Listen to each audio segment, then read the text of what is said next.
At 9:17 p.m., the bell above the door of a small neighborhood grocery store rang the way it always did, soft, harmless, forgettable. The fluorescent lights hummed. A refrigerator motor clicked on. Somewhere near the back aisle, a jar of pickles tipped and rolled in slow circles before settling against a shelf. And Marcus Reed felt it. That shift in the air. 3 men had walked in separately over the last 2 minutes. They didn't speak to each other. They didn't grab baskets. They just positioned themselves. One near the entrance.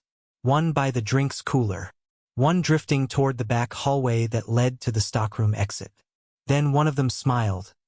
Not wide, not dramatic. Just enough to make Marcus' stomach tighten. Another reached behind him and quietly turned the deadbolt on the front door.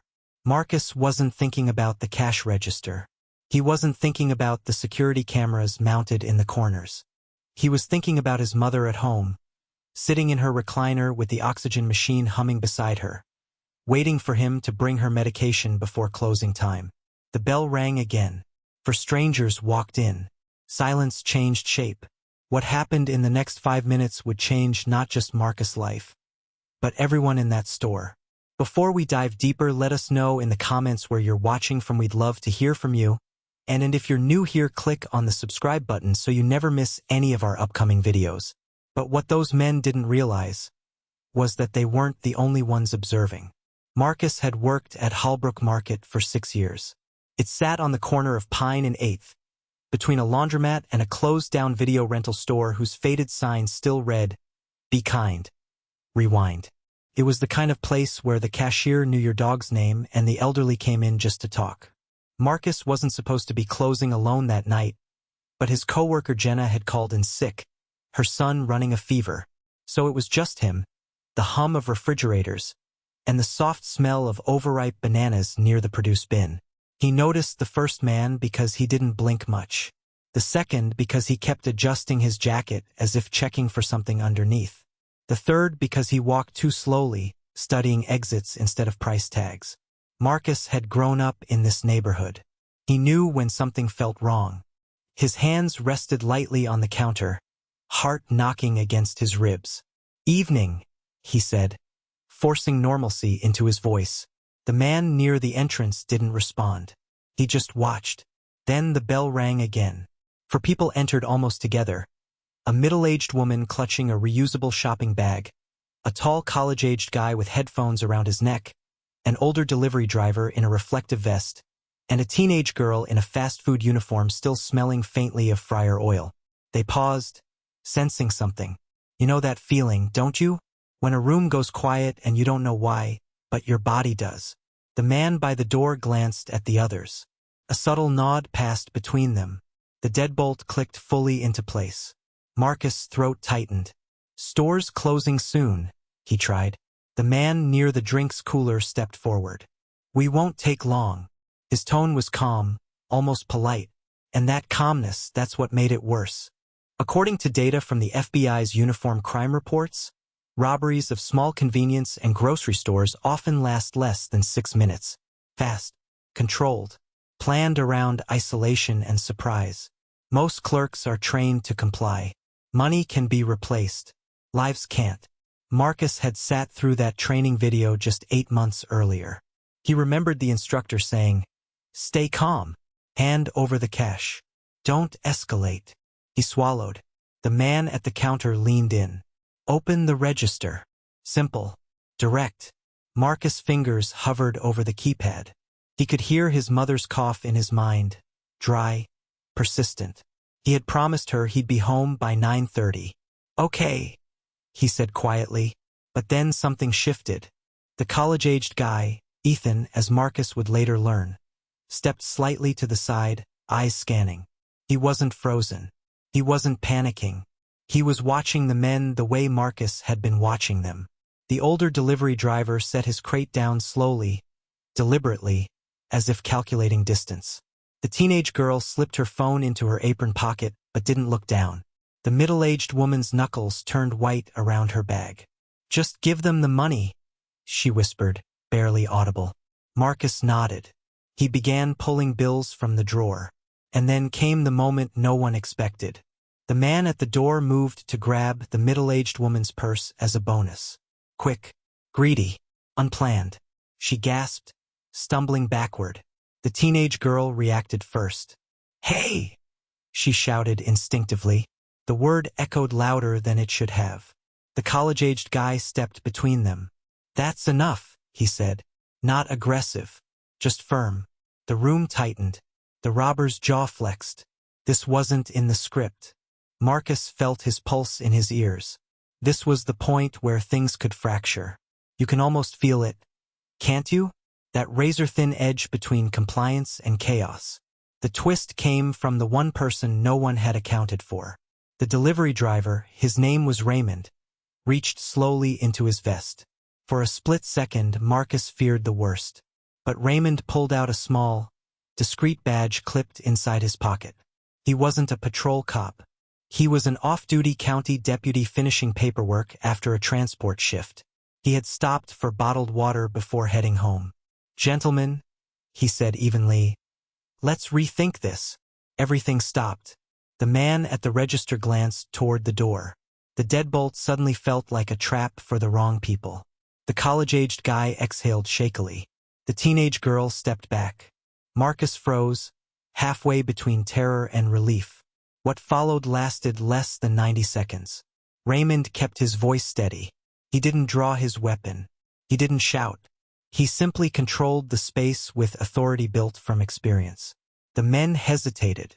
One bolted toward the back exit, only to find it alarmed and sealed after 9 p.m., something Marcus had locked earlier without thinking. Another tried the front door but fumbled with the deadbolt under pressure. Sirens wailed faintly in the distance. The teenage girl had managed to trigger the silent alarm behind the counter when she pretended to steady herself. The men surrendered before escalation could claim something permanent. No shots fired. No lives lost. 5 minutes. That's all it took. 6 months later, Marcus still closes the store some nights, though never alone anymore. His mother's health declined that winter, and she passed away peacefully 3 months after the incident. Proud of the way her son kept his composure. Before she passed away, she squeezed his hand and said, "You came home that night. That's what matters." The middle-aged woman still shops there every Thursday. The teenage girl enrolled in criminal justice classes. Ethan transferred to a local university and sometimes stops by just to talk. And Raymond? He refuses to call himself a hero. "Everyone did their part," he says. And maybe that's the truth. Because here's the question that lingers long after the headlines fade. What would you have done? Would you have stayed silent? Would you have stepped forward? Would fear have frozen you? Or would instinct have carried you? Most of us believe we know ourselves until 5 minutes test everything. That quiet grocery store on Pine and 8th became a reminder that ordinary people carry unseen strength. Not dramatic, not cinematic, just human. And maybe that's what stays with you. The hum of fluorescent lights, the smell of bananas, the sound of a deadbolt turning, and the realization that sometimes survival depends less on grand heroics and more on steady courage shared between strangers. So tell me, if you were standing at that counter, thinking about someone waiting for you at home, how would you have felt?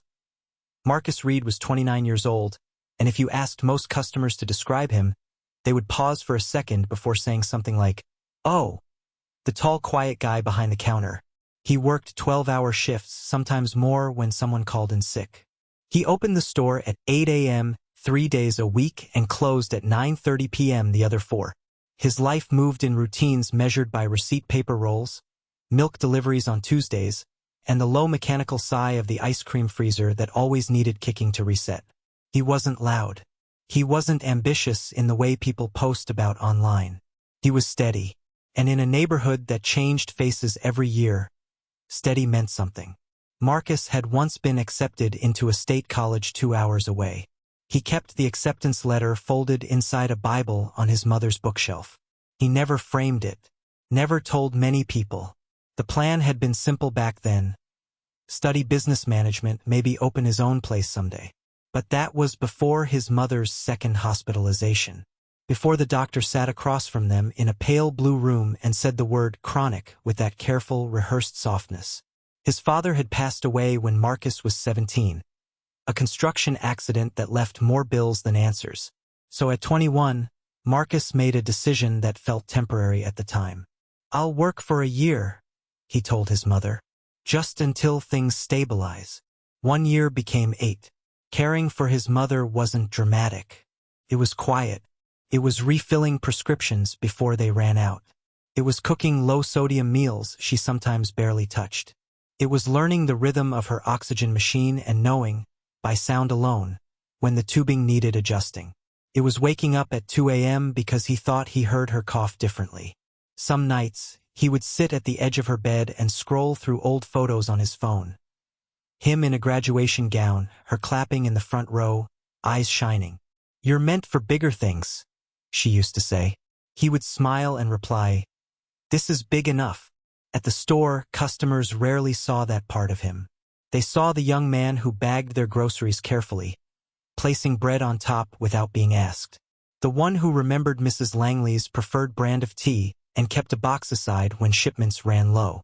The one who walked Mr. Hernandez's groceries to his car when his arthritis flared. Invisible but dependable. Reliable but overlooked. Have you ever been that person? The one who keeps everything running quietly while others rush past without noticing? There's a particular kind of loneliness in that, being essential but unseen. 3 months before the robbery attempt, Marcus had nearly quit. His mother's medical bills had spiked after a brief emergency room visit. The store's owner, Mr. Holbrook, had apologized that he couldn't offer health insurance to part-time staff, and full-time positions were limited. Marcus had stared at the job listings on his cracked phone screen during his lunch break, grease from a microwaved burrito staining the corner of a receipt he used as a bookmark. Warehouse jobs, overnight security, delivery driving. Each paid a little more, but each meant being away from home longer. "I can't risk it," he muttered to himself. Stability mattered more than potential. On most nights, closing was uneventful. He would count the register twice, mop the tile floor in slow, overlapping lines, and turn off the aisle lights one by one until the store felt smaller, almost intimate. The bell above the door would ring occasionally, a last-minute customer grabbing milk or cough syrup. Marcus liked those final 15 minutes of quiet. They gave him time to think. Sometimes he imagined what life would have been if he'd left for college. Other times he felt ashamed for even wondering. "Stop it," he would whisper under his breath, pushing the thoughts aside. His mother needed him. That was enough.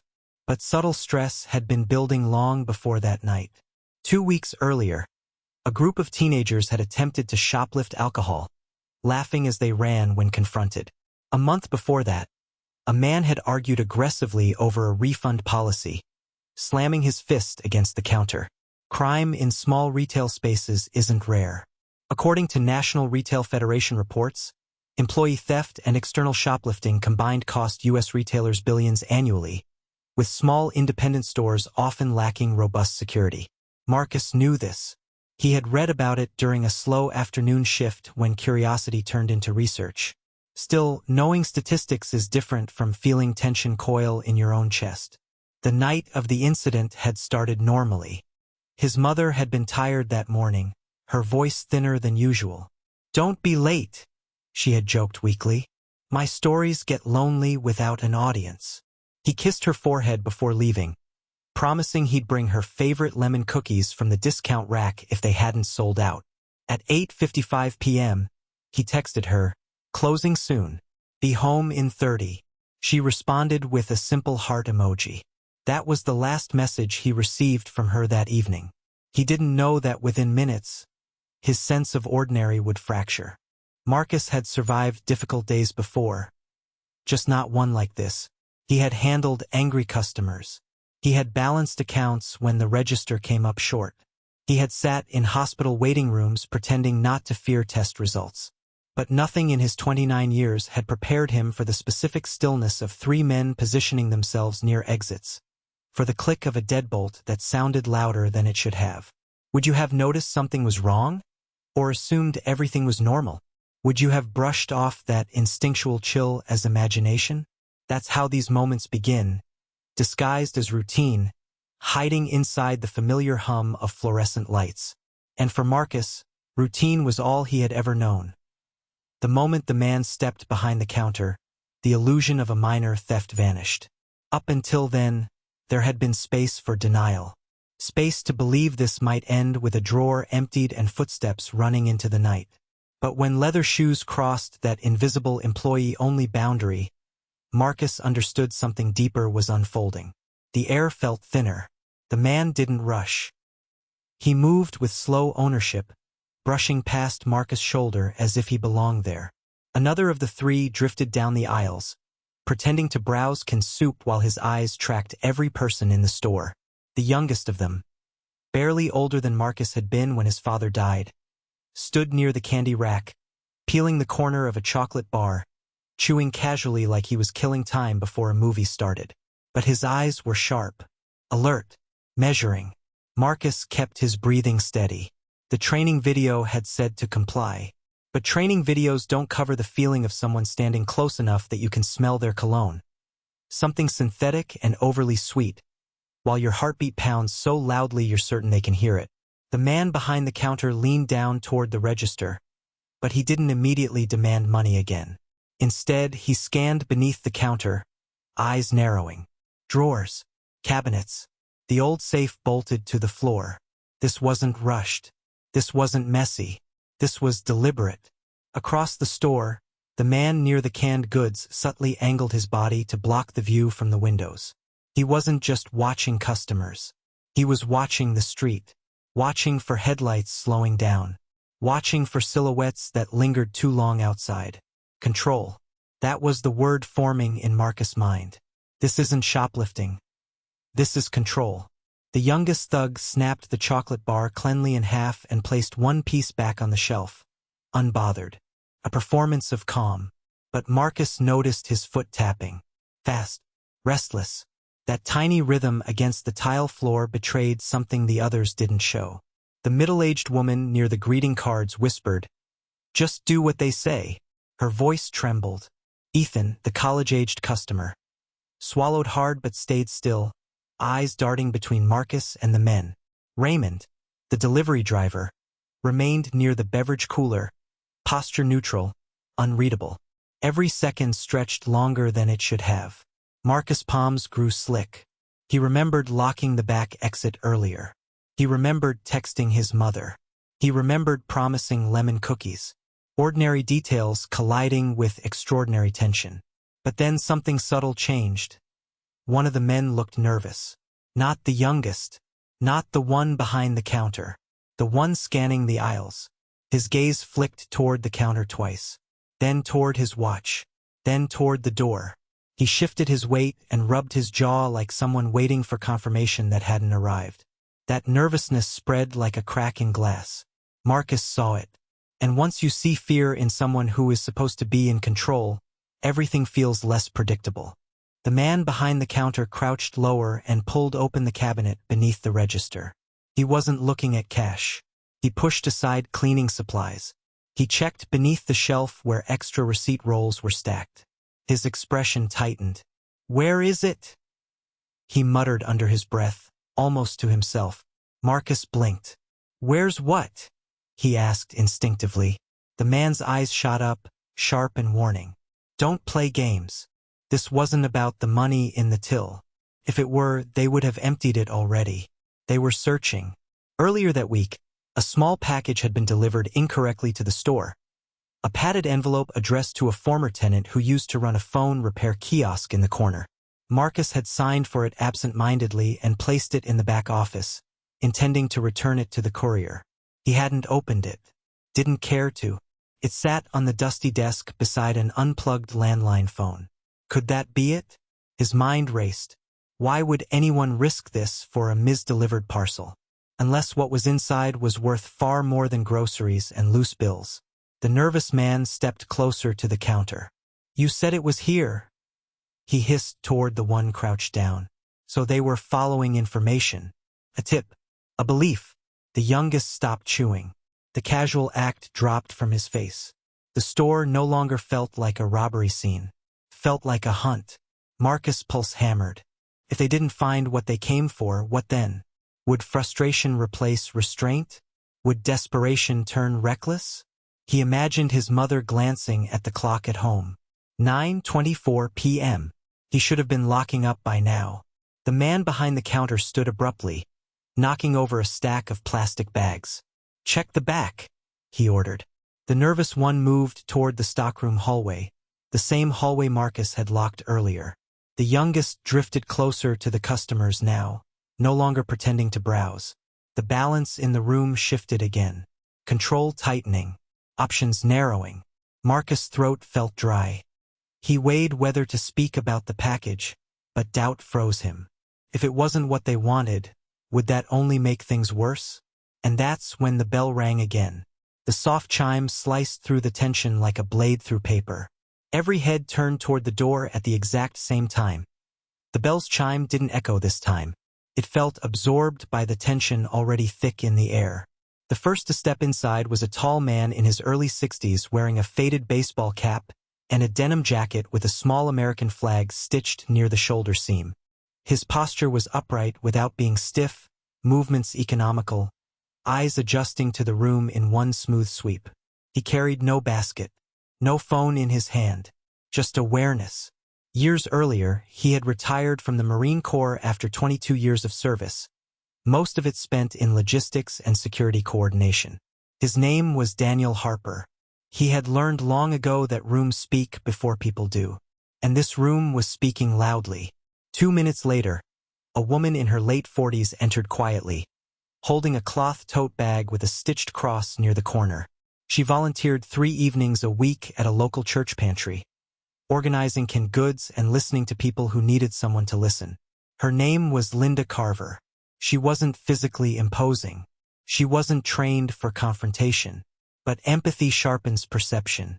She paused just inside the doorway longer than most would, sensing the stiffness in shoulders, the unnatural silence. Her eyes moved from Marcus' face to the men near the counter. Something wasn't right. The third arrival came from the parking lot, keys jingling as he locked his aging sedan. Thomas Green, a school bus driver for 17 years, had stopped in for coffee creamer after finishing his late athletics route. He was used to scanning mirrors, counting heads, noticing which child didn't laugh like usual. Protectiveness wasn't a choice for him.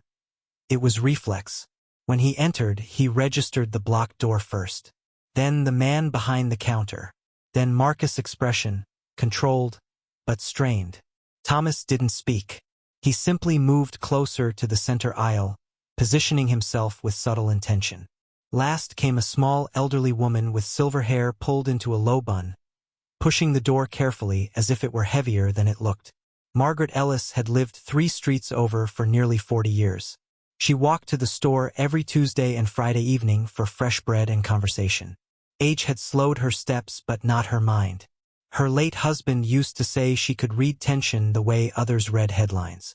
As she crossed the threshold, she felt it immediately, the way conversation had stalled, the way bodies were angled defensively.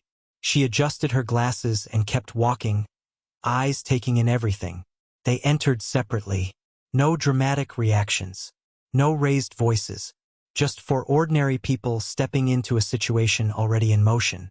Daniel moved toward the refrigerated section, appearing casual while tracking reflections in the glass doors.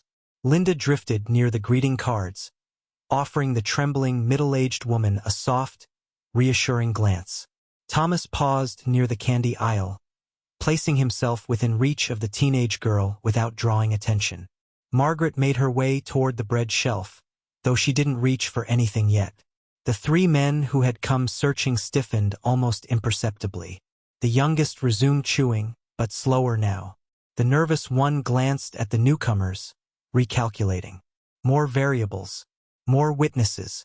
The man behind the counter forced his voice lower. "We're almost done," he muttered to Marcus, irritation creeping in. But he wasn't done. He hadn't found what he came for. Daniel noticed the positioning first, the blocked exits, the forced proximity behind the counter. Linda noticed Marcus' eyes. They weren't panicked, but they were asking for calm. Thomas noticed the youngest man's foot tapping again. Faster this time. Margaret noticed something else entirely. The man scanning the aisles kept touching his left jacket pocket, as if reassuring himself something was still there. They didn't know each other, but they all noticed the same thing. The behavior didn't match a simple theft. It matched searching, waiting, anticipating. Marcus felt their presence like anchors dropping quietly into water. He didn't know who they were, but the room no longer felt entirely controlled by the three men. Daniel shifted slightly, ensuring he had a clear line of sight to both the counter and the entrance. Linda stepped closer to the middle-aged woman and whispered, "Stay near me." Thomas subtly guided the teenage girl a few steps back without speaking, his body forming a quiet barrier. Margaret, still near the bread shelf, tilted her head and studied the nervous man's expression as though solving a puzzle. In that suspended moment, something invisible connected them. None of them had planned to be there. None of them shared history, and yet, they were responding to the same undercurrent, that instinct that whispers when danger hasn't fully revealed itself. The man behind the counter barked, "Check the office." The nervous one moved toward the back hallway again, shoulders tight. Daniel's eyes followed him. Thomas inhaled slowly. Linda clasped her hands together to steady herself. Margaret adjusted her purse strap and took one deliberate step closer to the center aisle. What none of them realized yet was how deeply connected they already were. Not by friendship, not by coincidence alone, but by choices made years earlier, by lives shaped through service, care, protection, and resilience. In the next few minutes, those unseen threads would pull tight, and every ordinary detail, from a misdelivered package to a locked stockroom door, would begin aligning toward a moment none of them could step away from. Time did something strange between 9:26 and 9:28 p.m. It stretched without moving. Conversations reduced to fragments. Breathing became louder than speech. Daniel Harper, the retired Marine, did what he had done in unfamiliar environments his entire adult life. He mapped the room. Front entrance locked. Back stockroom hallway sealed earlier by Marcus. Windows reinforced but not unbreakable. 7 civilians. 3 aggressors. Distances measured not in feet, but in seconds. He wasn't looking for a fight. He was calculating prevention. His gaze moved from reflective freezer glass to ceiling corners, then back to the man behind the counter. He noticed something important. The men weren't coordinated the way professionals would be. Their communication was tense, clipped, improvised. Thomas Green, the school bus driver, wasn't thinking in tactical terms. He was watching Marcus. The young clerk's hands were steady a few minutes ago. Now they trembled slightly as he pretended to reorganize receipts. Thomas had seen that tremor before, on the hands of a 12-year-old boy trying not to cry after being bullied. Fear contained but rising. Thomas shifted his weight subtly, placing himself closer to the counter without appearing confrontational. Protect first. De-escalate if possible. He kept his voice low when he spoke. "You okay, son?" Marcus gave the smallest nod. It wasn't convincing. Near the bread aisle, Margaret Ellis observed the youngest of the 3 men. He had stopped chewing the candy. The wrapper hung loosely from his fingers. He avoided eye contact with everyone except her, and even then only in flickers. His jaw tightened whenever their eyes nearly met. Margaret had raised 3 children and helped raise 5 grandchildren. She knew guilt when she saw it. Not hardened cruelty. Not thrill-seeking bravado. Something unsettled. The kind of discomfort that suggests someone standing too far from who they once were. Linda Carver, the church volunteer, felt something else entirely. The aggression in the man behind the counter wasn't explosive. It was strained. His voice cracked slightly when he demanded the office be checked again. Fear sat beneath his commands like a fault line. She had counseled men at the church pantry who masked desperation with anger. She had seen pride collapse into tears over unpaid rent and medical debt. Watching him now, she sensed urgency rather than greed. "They're afraid," she whispered under her breath, almost surprised by her own conclusion. The nervous thug returned from the hallway empty-handed. "It's not there," he muttered sharply. The leader's composure fractured for a fraction of a second. "It has to be." That sentence hung in the air. Not might be, not maybe, has to be. They weren't improvising a robbery. They were chasing something specific. Package. Piece of information. A device. The youngest shifted again, eyes drifting toward Margaret before quickly dropping. And that's when the subtle thread tightened. The youngest thug kept glancing at the grandmother. Like he knew her. Not with recognition fully formed, but with the discomfort of memory pressing against denial. Margaret felt it too. She studied his face more carefully now, the shape of his eyebrows, the faint scar near his chin. A memory flickered. A boy who used to ride a blue bicycle too fast down Pine Street. A child who once helped her carry groceries when her husband was still alive. Could it be? Years change posture, harden features, but eyes rarely lie. Daniel noticed the glance exchange. Thomas noticed it too. Linda saw the grandmother's expression soften. Not with fear but with something almost maternal. The room's tension shifted again. Not toward violence, but toward revelation. The leader snapped. Stop staring and check the office again. His control was slipping. The youngest hesitated a fraction too long before obeying. That hesitation mattered. Marcus felt the shift but couldn't name it. He only knew the men were unraveling. The search wasn't going as planned. The package in the back office suddenly burned in his thoughts. If that was what they wanted, then this could end. If it wasn't, frustration might tip everything. He swallowed and caught Daniel's eyes for half a second. There was something steady there. Grounded. It helped. Margaret took a small step forward. "Excuse me," she said gently toward the youngest as he passed. He froze. "Have we met before?" Her tone carried no accusation. Only curiosity. The leader spun around. "Ma'am, stay out of this." But the youngest didn't move. His eyes lifted slowly to meet hers.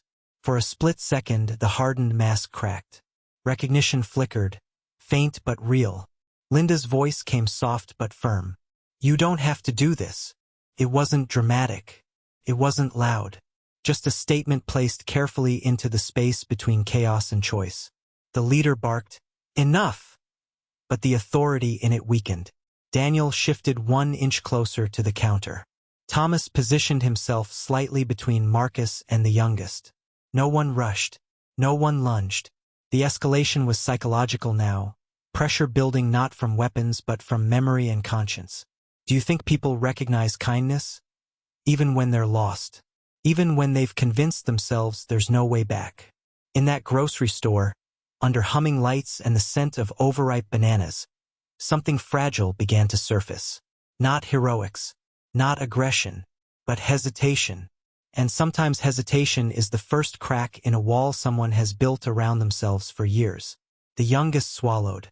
"We just need what's ours," he muttered, almost defensively. "Ours. Not his. Not mine." The word carried history. The leader's eyes flashed with warning. But the moment had shifted. The grandmother's gaze didn't waver. She wasn't seeing a threat. She was seeing a boy who once scraped his knee outside her mailbox. And in that fragile pause, the entire outcome balanced on something far more powerful than force. Recognition.by 9:29 p.m. The search had lost its rhythm. The leader moved with sharper impatience now, pulling open drawers beneath the counter that Marcus hadn't touched in months. Receipt books slid to the floor. Old promotional flyers scattered. "It should be taped behind here," the nervous one muttered, crouching lower, fingers brushing along the back panel beneath the register. Taped, not stored, not locked, hidden. The specificity changed everything. They weren't looking for money in a safe. They were looking for something deliberately concealed, something small enough to tape out of sight but important enough to risk prison for. Marcus felt genuine confusion rising through his fear. He had stocked that counter hundreds of times. He had cleaned beneath it, replaced receipt rolls, checked wiring. There was no envelope he knew of. "There's nothing back there," he said, voice unsteady but honest. The leader shot him a glare. "Don't lie." Marcus shook his head instinctively. He wasn't protecting anything. He truly didn't know. And that ignorance made him more dangerous to their plan than if he had. Daniel watched the dynamic shift from control to urgency. This wasn't about intimidation anymore. It was about retrieval. The leader's frustration wasn't performative. It was real. His hands trembled slightly as he checked behind the aging credit card terminal. Daniel had seen desperation before, in conflict zones, in supply shortages, in men cornered by choices collapsing around them. This felt familiar. Robbery was secondary. This is desperation. The envelope mattered more than the register. Thomas kept his eyes on Marcus' face. Confusion can't be faked easily. And Marcus' confusion was authentic. The young clerk wasn't guarding a secret. He was caught inside one. Linda noticed it too. "He doesn't know," she said softly, more to the men than to anyone else. The leader ignored her, but the youngest glanced at Marcus again, uncertainty deepening. If the clerk didn't know, then whoever placed the envelope there had done it without his awareness. Which meant this wasn't random. It was targeted. The nervous thug scraped his hand along the wooden backing again, then froze. "It's gone." 2 words. Heavy. The leader's composure thinned to a thread. "Gone where?" Silence answered him. Marcus' heartbeat roared in his ears. He tried to think back. Deliveries, maintenance visits, that misdelivered padded parcel still sitting in the back office. But taped behind the counter? No. Unless someone had come after hours. Unless the envelope had been there long before he worked this shift. His mind raced through mundane memories. Mr. Holbrook repairing wiring last month. A contractor checking the refrigeration units. A former tenant clearing out old equipment. But then the grandmother whispered something no one expected. Her voice was barely above the hum of the lights, yet it cut through the room with precision. "You're looking for something you left behind, aren't you?" The youngest stiffened. His shoulders rose almost imperceptibly. Margaret took one slow step forward, her eyes steady on his face. "You were always careless with hiding spots," she added gently, almost conversationally. The leader snapped, "Don't talk to him." But the control in his tone fractured again. The youngest swallowed hard. Daniel saw it, the internal conflict widening. Thomas saw it too. Linda clasped her hands tighter, sensing a threshold approaching. Marcus felt as though the ground beneath the store had shifted slightly, exposing a deeper story he had never been part of. Margaret's gaze softened further. She tilted her head slightly, studying him the way she once had when he was 8 years old and trying to lie about breaking a porch light. Memory aligned fully now. She had attended his mother's funeral nearly a decade ago. She remembered the boy standing alone near the casket, fists clenched, jaw set in silent defiance. Pine Street had raised him. This neighborhood had known him before mistakes began layering over his life. The leader moved toward her, but Daniel shifted subtly into his path. Not aggressive, just occupying space with quiet authority. The room held its breath. Even the refrigerator hum seemed distant. The youngest's eyes met Margaret's fully now, and something vulnerable surfaced there. Something that didn't belong in a hardened criminal. She inhaled softly. Then, with the gentlest certainty, she said his name. Caleb. The name didn't echo loudly. It didn't need to. It landed with the weight of history. "Jason, is that really you?" Silence answered her first. Not the casual silence from earlier, this was different. This was recognition colliding with reality.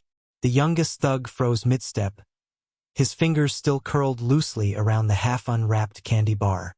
His shoulders, which had been held tight in forced bravado, slowly lowered. The leader turned sharply toward him.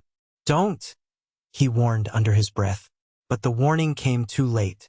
Jason, not Caleb. Not some hardened alias whispered between men who didn't trust each other.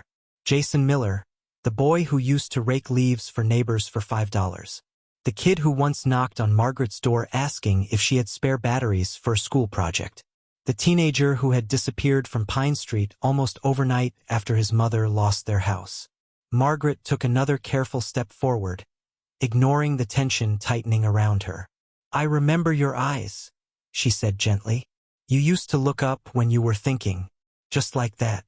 Jason's jaw clenched. His eyes darted toward the exit, toward the counter. toward the men beside him. But there was no escape from recognition. You can change clothes. You can change friends. You can even change the way you speak. But it's harder to change who once knew you when you were still innocent. And in that moment, the robbery stopped being about control and became about confrontation with the past. Daniel saw it immediately, the power dynamic shifting. The leader's authority weakened because Jason was no longer fully aligned. The nervous accomplice sensed it too, stepping back half a pace. Thomas noticed Marcus trembling slightly, confusion now mixing with astonishment. Linda exhaled, as if something fragile had just cracked open. Jason swallowed. "You've got the wrong person," he muttered, but his voice lacked conviction. Margaret's expression didn't accuse. It mourned. "I went to your mother's service," she said quietly. "You wouldn't look at anyone. You left before they lowered the casket." The words were simple, factual, but they carried the kind of truth that strips away pretense. The leader moved closer, anger sharpening. "We don't have time for this." But time had already shifted. It was no longer racing toward a quick exit. It was standing still, forcing reflection. Jason's hand dropped fully from the candy bar. It fell to the tile floor with a soft, almost embarrassing sound. His breathing grew uneven. For the first time since entering the store, he looked less like a threat, and more like a son who had never processed loss. Marcus watched, stunned. The envelope, the search, the desperation. It suddenly felt tangled in something older than tonight. This wasn't random. This wasn't greed alone. This was unfinished history bleeding into the present. Margaret's voice softened further. "Jason, what are you doing?"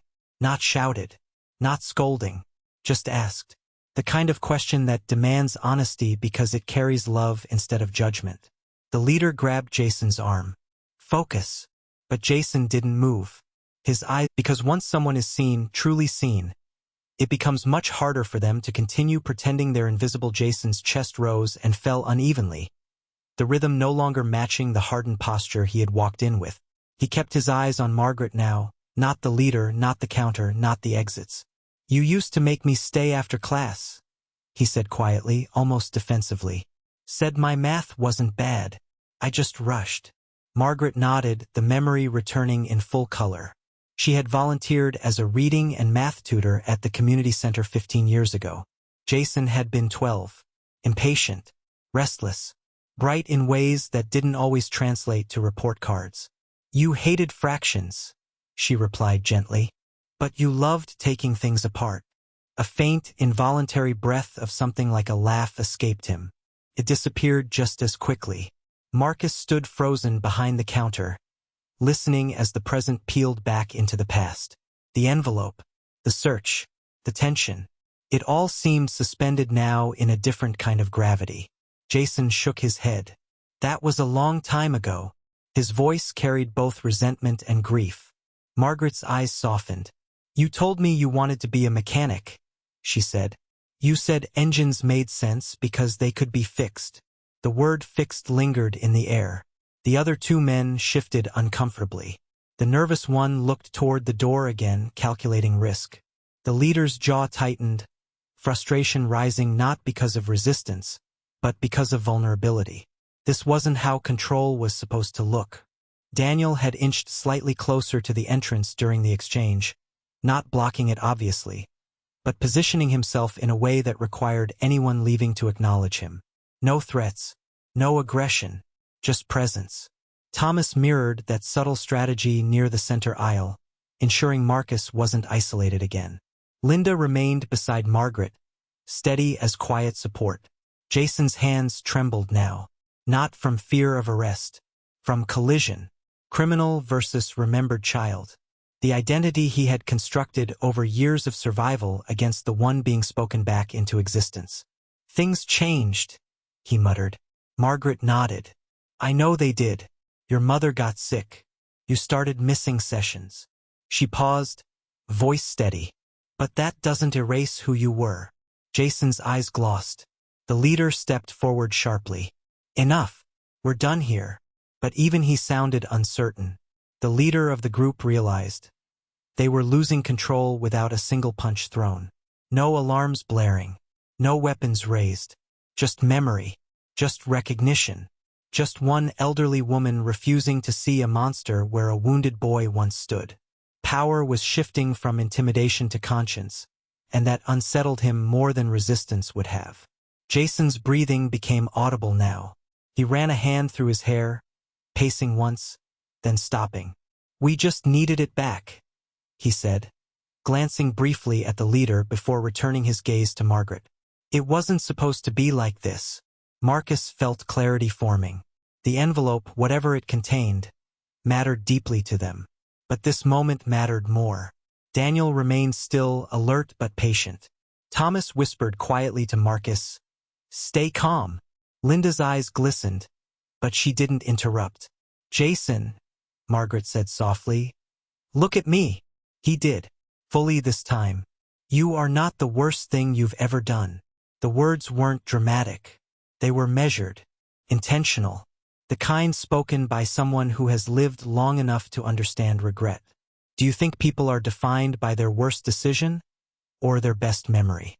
If someone reminds you of who you were before the world hardened you, does that memory still carry weight? Jason's shoulders slumped as if something heavy had finally been set down. The nervous accomplice stepped back another half step. The leader glanced toward the door again, then toward Daniel, who met his gaze calmly without challenge. The balance had tipped, not through force, through humanity. Jason swallowed hard. "I didn't want this," he admitted, barely audible. And in that admission, the line between criminal and child blurred completely.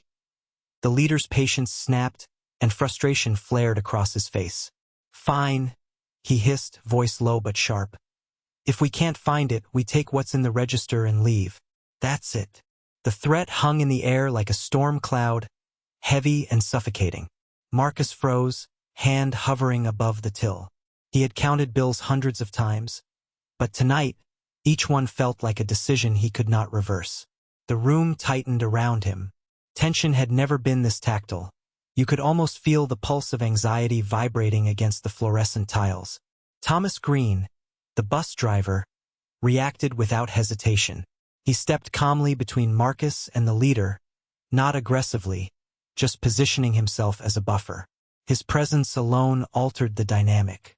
The leader's glare followed him, but Thomas didn't flinch.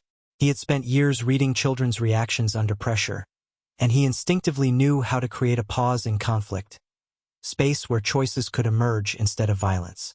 Daniel Harper, the retired Marine, shifted slightly closer to the counter. His voice was low, controlled, but carried a weight that made the room still. "No one needs to get hurt today," he said. Not a command, not a threat, just a fact spoken with certainty. The words didn't need reinforcement. The calm authority alone carried it. The leader's eyes flicked to Jason, who was standing tense, shoulders tight, a flicker of guilt and fear in his eyes. Even the youngest accomplice seemed frozen, uncertainty spreading like cracks in their unified front. Margaret Ellis and Linda Carver exchanged subtle glances. Linda's hand had been hovering near the silent alarm behind the counter, her thumb pressing lightly just long enough to register the signal. No one had noticed. Not the men. Not Marcus. The soundless pulse of intervention was now moving through the store, invisible but irrevocable. The church volunteer had already called the police. Quietly, secretly, precisely. The leader's tension grew. He didn't know that law enforcement had been alerted. He thought he controlled the situation. He thought his impatience might force compliance. Instead, uncertainty crept in, sharp and unrelenting. The nervous accomplice twitched, glanced toward the door, considering options that didn't exist. Jason's breathing was shallow, his internal struggle still raging. Each person in the store was now engaged in an invisible standoff, measured by intuition, memory, and moral reckoning rather than weapons. And that was the real shock. The call for help had come not from force or bravado, but from quiet awareness. The alarm had been pressed in a subtle, deliberate gesture. The room's tension shifted once again. Still thick, still heavy, but now threaded with the possibility of resolution. Each second stretched, waiting for someone to act or step back, for the fragile balance to either collapse or hold. Marcus felt the weight of it all pressing on him. And in the silence, he realized the outcome was no longer controlled by the strongest arm, but by the presence of steady, calm observation. The quiet hum of the store was suddenly interrupted by a low, persistent vibration outside sirens, muted at first, then growing louder, weaving into the tension that had gripped every corner. Through the tinted front windows, flashing lights cast fractured patterns on the tile floor. Police had arrived, the kind of presence that changes everything without a single gun drawn. Jason's hands faltered. The bag he had clutched so tightly since entering slipped from his grip first, tumbling to the floor with a muted thud. He stared at it as if seeing it for the first time, shoulders sagging as the weight of his decisions pressed down. Margaret stepped closer, eyes gentle, voice steady. "You are not this moment," she said. Not a rebuke, not judgment, just truth. The boy she had tutored, the child who once dreamed of fixing engines and taking apart clocks, was still there. The man could step back even from himself.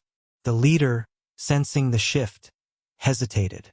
Control was gone, not through force, but through recognition, through humanity. He glanced at the others, the younger accomplice, the nervous one, each flicker of uncertainty widening into surrender. Slowly, deliberately, their hands unclenched. The air softened around Marcus, who watched, heart pounding but chest easing, as the room's energy shifted from threat to fragile calm. Daniel Harper kept a steady gaze on the exits, ensuring no sudden movement, while Thomas and Linda mirrored the subtle perimeter control, guiding the civilians, Marcus included, without a word.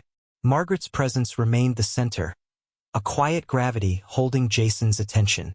He sank to his knees briefly, overwhelmed, then rose again, finally releasing the tension he had carried for years. And then the realization hit Marcus like a wave. Nobody fought. Nobody drew a weapon.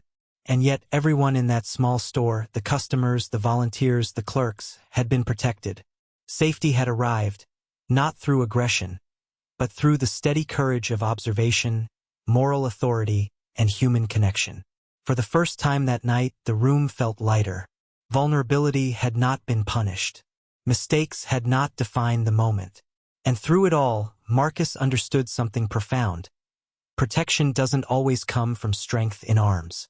Sometimes, it comes from the strength of presence, empathy, and the quiet insistence that no one is alone. The store had emptied, but the echoes of what had happened lingered in every corner. Police officers conducted quiet interviews, taking statements from Marcus, the customers, and even the volunteers who had been present. Each person recounted the same story, yet each saw something slightly different. A boy remembered, a community spared, a situation diffused not through force but through understanding. Marcus described trembling hands, quickened breath, and the surreal clarity that came when he realized that recognition, not confrontation, had shifted everything. Later, Marcus returned home to his mother. He recounted the night slowly, deliberately, careful to hold back the lingering tension but not the truth. She listened, eyes wide, hand resting over his, and for the first time in weeks, he allowed himself to feel pride. He spoke of Jason, the envelope, the volunteers, and the calm authority that had protected them all. She smiled gently and whispered, "You saw more than danger tonight. You saw people." Jason's story didn't end in a jail cell. Weeks later, he enrolled in a rehabilitation program, guided by counselors who understood the fragile line between survival and choice. The grandmother, Margaret, continued quietly observing him, encouraging small steps. Daniel Harper spoke in an interview later, voice measured but firm. "Strength is restraint. The real test isn't in striking first, but in holding yourself accountable and giving others the space to do the same." Marcus thought back to that moment in the store, the name spoken softly, the pause in movement, the invisible shift that allowed fear to transform into recognition. Sometimes the strongest heroes don't throw punches. They remind you who you used to be. What do you think really changed that night? Fear or recognition? If this story moved you, Like the video and subscribe for more real stories where humanity wins.